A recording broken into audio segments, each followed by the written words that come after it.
আজকের রাতটা কেমন যেন ভীষণ শান্ত। বাতাস পর্যন্ত যেন থমকে আছে, হাঁপাচ্ছে না। সমস্ত প্রকৃতি যেন একটি শ্বাসরুদ্ধ নীরবতা পালন করছে। কিন্তু তুমি কি শুনতে পাচ্ছ? ওই অনেক দূরে একটা শ্বাস যেন ধীরে ধীরে এগিয়ে আসছে। শাকচুন্নি আজ এক অন্যরকম ক্ষুধার্ত। সে আজ মাংস বা ভাঙা হাড় খুঁজছে না, সে আজ খুঁজে বেড়াচ্ছে মানুষের শেষ শ্বাসটুকু। অর্ণব যখন ভাঙা এবড়ো খেবড়ো রাস্তা ধরে হাঁটছিল, তার ছায়াটা লম্বা হয়ে মাটিতে পড়েছিল। হঠাৎই ছায়াটা যেন থমকে দাঁড়িয়ে গেল, কিন্তু অর্ণব তো থামেনি।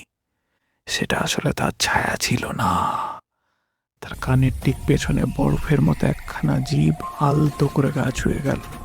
অর্ণবের শিরা উপশিরা যেন বরফ জল হয়ে গেল। হঠাৎ এক কণ্ঠস্বর, তুই তো এখনো নিঃশ্বাস নিচ্ছিস, দে, আমাকে দিয়ে দে, তোর ভেতরের আগুন আমি চাই। এরপর অন্ধকারের বুক চিরে একটা আঁকা বাঁকা বিভৎস মুখ এগিয়ে এলো। তার চুলের ফাঁকে অসংখ্য চোখ যেন পুরো রাতটাই তাকিয়ে আছে অর্ণবের দিকে। শাকচুন্নি দুহাতে অর্ণবের মুখ চেপে ধরল, তার ভেতরের সমস্ত শ্বাস টেনে নিয়ে গেল নিজের গভীরে, যেন নিছকই এক গ্লাস জল পান করছে।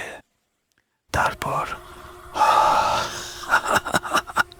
শূন্যে শুধু একটাই কথা ভাসতে থাকলো, মানুষের শেষ শ্বাসে এক প্রকার আগুন থাকে, তোর শ্বাসে সেই আগুনটা বড্ড নরম ছিল, তাই সহজে নিয়ে নিলাম।